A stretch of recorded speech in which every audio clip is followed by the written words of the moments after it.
ಇವತ್ತೇನು 517ನೇ ಜಯಂತಿ ಕೆಂಪೇಗೌಡ ಜಯಂತಿ ಆಚರಣೆಯ ಸಂದರ್ಭದಲ್ಲಿ ಈಗ ತಾನೇ ಮಾತನಾಡಿದಂಥ ಈ ಭಾಗದ ವಿಜಯಪುರದ ಭಾಗದ ಒಕ್ಕಲಿಗರ ಸಂಘದ ಅಧ್ಯಕ್ಷರಾದಂಥ ಪ್ರದೀಪ್ ಗೌಡರು ಈಗ ತಾನೇ ಕೆಲವೊಂದು ಹಲವಾರು ವಿಷಯಗಳನ್ನ ತಿಳಿಸಿದ್ದಾರೆ. ಕೆಂಪೇಗೌಡರು ಒಂದು ಸಮುದಾಯಕ್ಕೆ ಸೀಮಿತ ಅಲ್ಲ ಅನ್ನೋ ವಿಷಯ ಸತ್ಯ, ಅದು ಎಲ್ಲರಿಗೂ ತಿಳಿದಿದೆ. ಈ 500 ವರ್ಷಗಳ ಹಿಂದೆ ಏನು ಇತಿಹಾಸ ಇತ್ತು ಬೆಂಗಳೂರು, ಇವತ್ತು ದಿವಸ ಅದನ್ನು ನೋಡಿದಾಗ ಎಮ್ಮರವಾಗಿ ಬೆಳೆದಿದೆ. ವಿಶ್ವದಾದ್ಯಂತ ಇರ್ತಕ್ಕಂಥ ಹೊರಗಡೆಯಿಂದ ಬಂದು ಕೆಲವರು ಮಾಡಿಕೊಂಡು ಮತ್ತೆ ಅದೇ ಬಂದು ಹೋಗ್ತಾ ಇದ್ದಾರೆ. ಈ ಎಲ್ಲ ರೀತಿಯ ಜನಾಂಗಕ್ಕೂ ಅನುಕೂಲ ಆಗೋ ಥರ ಆ ಒಂದು ಕಾಲದಲ್ಲೇ ಅವರು ಪೇಟೆಗಳನ್ನ ನಿರ್ಮಾಣ ಮಾಡಿದ್ರು. ಅದೇ ರೀತಿಯಾಗಿ 108 ಕೆರೆಗಳನ್ನ ಬೆಂಗಳೂರಿಗೆ ನಿರ್ಮಾಣ ಮಾಡಿಕೊಟ್ಟಿದ್ರು ಆಗಿನ ಸಂದರ್ಭದಲ್ಲಿ. ಈಗಿನ ನಾವು ನಾಗರಿಕತೆ ಅಥವಾ ನವೀಕರಣ ಅನ್ನೋ ಒಂದು ಹೆಸರಿನಲ್ಲಿ ಆ ಸುಮಾರು ಕೆರೆಗಳನ್ನ ನಾಶ ಮಾಡಿ ನಾವು ಹಲವಾರು ಕಟ್ಟಡಗಳನ್ನ ಕಟ್ಟಿ ರಾಜಕಾಲುವೆಗಳನ್ನ ಇನ್ನೂ ಹಲವಾರು ಪರಿಸರ ನಾಶ ಆಗುವಂತ ಕೆಲವೊಂದು ಸಂದರ್ಭದಲ್ಲಿ ಇವಾಗ ಮತ್ತೆ ಸಸಿ ನೆಡುವ ಕಾರ್ಯಕ್ರಮನ ಇಲ್ಲಿ ನಾವು ಚಾಲ್ತಿಗೆ ತಂದಿದ್ದೀವಿ. ಕೆಂಪೇಗೌಡ ಜಯಂತಿಯಂದು ಸಸಿ ನೆಡುವ ಕಾರ್ಯಕ್ರಮ ಅದೊಂದು ಈ ಸಾಂದರ್ಭಿಕವಾಗಿ ಯಾಕೆ ಅದನ್ನ ಸೂಚನೆ ಮಾಡಿದ್ರು ಅಂತಂದ್ರೆ ಪರಿಸರನ ಉಳಿಸಬೇಕು ಅಂತ. ಅವರು 108 ಕೆರೆಗಳನ್ನ ಕಟ್ಟಿದ್ರು. ಈ 108 ಕೆರೆಗಳು ಮತ್ತೆ ಮರು ನಿರ್ಮಾಣ ಮಾಡಕ್ಕೆ ನಮ್ಮ ಹತ್ರ ಸ್ಥಳ ಇಲ್ಲ. ಅದಕ್ಕಾಗಿ ಉಳಿದಿರ್ತಕ್ಕಂಥ ಸ್ಥಳದಲ್ಲಿ ಗಿಡ ಮರ ನೆಟ್ಟು ಸಸಿ ಬೆಳೆಸಿ ನಮ್ಮ ಪರಿಸರನ ಸಂರಕ್ಷಣೆ ಮಾಡಿ ಈಗಿರ್ತಕ್ಕಂಥ ಜಲನ ಅಂತರ್ಜಲನ ಹೆಚ್ಚಿಸಿಕೊಂಡು ಈಗಿರ್ತಕ್ಕಂಥ ಜನಕ್ಕೆ ಸಮೃದ್ಧಿಯಾಗಿ ನೀರನ್ನ ಬೆಳೆನ ಸಾಕಷ್ಟು ಜೀವನ ಸಂತೋಷವಾಗಿ ನೆರವೇರೋ ಹಾಗೆ ನಾವೆಲ್ಲ ಸೇರಿ ಶ್ರಮ ಪಟ್ರೆ ಆ ಒಂದು ಕೊಡುಗೆನೆ ನಾವು ಕೆಂಪೇಗೌಡರಿಗೆ ಕೊಡ್ತೇವೆ. ಬಿಡದಿ ಟೌನ್ಶಿಪ್ ರೈತರಿಗೆ ಬಹಳಷ್ಟು ತೊಂದರೆ ಆಗ್ತದೆ. 1 ಎಕರೆಗೆ 2,50,00,000 ಕೊಡ್ತೀವಿ ಅಂತ ಒಂದು ಘೋಷಣೆ ಮಾಡಿದ್ದಾರೆ. ನೀವು 10 ಕೋಟಿ ಕೊಟ್ಟರು ನಮ್ಗೆ ಜಮೀನು ಕೊಡಲ್ಲ ಅಂತಾರೆ. ಎಲ್ಲೋ ಒಂದ್ ಕಡೆ ರೈತರಿಗೆ ಬಹಳ ಹಿಂಸೆ ಆಗ್ತಾ ಇದೆಯಲ್ಲ ಸರ್? ಈಗ ಸರ್ಕಾರದ ಮುಂದೆ ಒಂದು ಇರೋದ್ರಿಂದ ಹೀಗಾಗಿ ಚರ್ಚೆ ನಡೀತಾ ಇದೆ. ಇನ್ನು ಅದು ತೀರ್ಮಾನ ಆಗಿಲ್ಲ. ಈಗ ವಿರೋಧ ಪಕ್ಷದವರು ಅದ್ರ ಬಗ್ಗೆಗೆ ಏನು ಅದರಲ್ಲಿ ಲೋಪದೋಷಗಳೇನೇನಿದೆ ಅನ್ನೋದನ್ನ ಅವರು ಎತ್ತಿ ಹೇಳ್ತಾ ಇದ್ದಾರೆ ಜನತರ ಪರವಾಗಿ. ಜನಗಳು ಕೊಡೋದಿಲ್ಲ ಅಂತ ಎಲ್ಲರೂ ಹೇಳಿಲ್ಲ, ಕೆಲವರು ಹೇಳಿದ್ದಾರೆ, ಕೆಲವರು ಪರನೂ ಇದ್ದಾರೆ, ಕೆಲವರು ವಿರೋಧನೂ ಇದ್ದಾರೆ. ಅದು ಅಕಸ್ಮಾತ್ವಾಗಿ ಅವರು ಏನು ನೀವು 2.5 ಕೋಟಿ ಅಂತ ಹೇಳಿದ್ರೆ ಅದ್ರ ಬೆಲೆ ಹೆಚ್ಚಳ ಕೇಳ್ಬೋದೇನೋ ನನಗೆ ಗೊತ್ತಿಲ್ಲ ಸರಿಯಾಗಿ.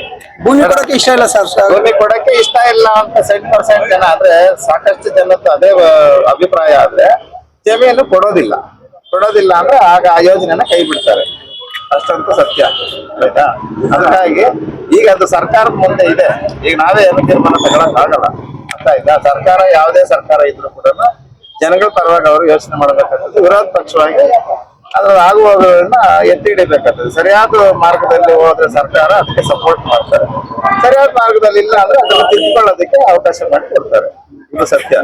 ಹಾಗಾಗಿ ಕೆಂಪೇಗೌಡ ಜಯಂತಿಯಲ್ಲಿ ಇವತ್ತು ನೀವೆಲ್ಲ ಸೇರಿ ವಿಜೃಂಭಣೆಯಿಂದ ವಿಜಯಪುರದಲ್ಲಿ ನಮ್ಮ ಕೆಂಪೇಗೌಡ ಪ್ರತಿಮೆ ಮುಂದೆ ಆಚರಣೆ ಮಾಡಿದಕ್ಕಾಗಿ ಮತ್ತೊಮ್ಮೆ ನಾವೆಲ್ಲ ಧನ್ಯವಾದಗಳನ್ನು ಹೇಳ್ತಾ, ನಮ್ಮ ಶಾಸಕರು ವ್ಯಕ್ತಿ ಬಸವರಾಜ್ ಈಗಾಗಲೇ 3-4 ಕಾರ್ಯಕ್ರಮಗಳಲ್ಲಿ ಇವತ್ತು ಕೆಂಪೇಗೌಡ ಜಯಂತಿಯ ಅಂಗವಾಗಿ 3-4 ಕಾರ್ಯಕ್ರಮಗಳಲ್ಲಿ ಭಾಗವಹಿಸಿ ನಂತರ ಇಲ್ಲಿಗೆ ಬಂದಿದ್ರು.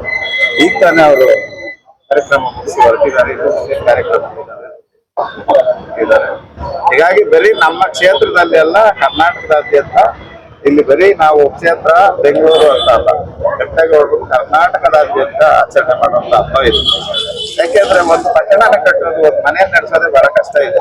ಪಟ್ಟಣ ಕಟ್ಟೋದು ಅಷ್ಟು ಸಣ್ಣ ಸಂಗತಿ ಅಂತ ದೊಡ್ಡ ಸಂಗತಿ ಕೈ ಹಾಕಿ ಆದ್ಮೇಲೆ ಆವತ್ತಿನ ಕಾಲದಲ್ಲೇ ಅವರು ಮಾಡಿದ್ದಾರೆ, ಸಾಹಸ ಮಾಡಿದ್ದಾರೆ. ಅಂದ್ರೆ ಅವ್ರು ನಾವೆಲ್ಲ ಮಾರ್ಗದರ್ಶನ ತಗೊಂಡು ನಾವು ಕೂಡ ಮುಂದೆ ಸಮಾಜನ ಬೆಳೆಸೋದು, ಸಮಾಜನ ಕಟ್ಟುವಂತ ಕೆಲಸ ನಾವೆಲ್ಲರೂ ಮಾಡಬೇಕು ಅನ್ನೋದು ಈ ಸಂದರ್ಭದಲ್ಲಿ ಹೋಗ್ಸಲಿದ್ದೇನೆ.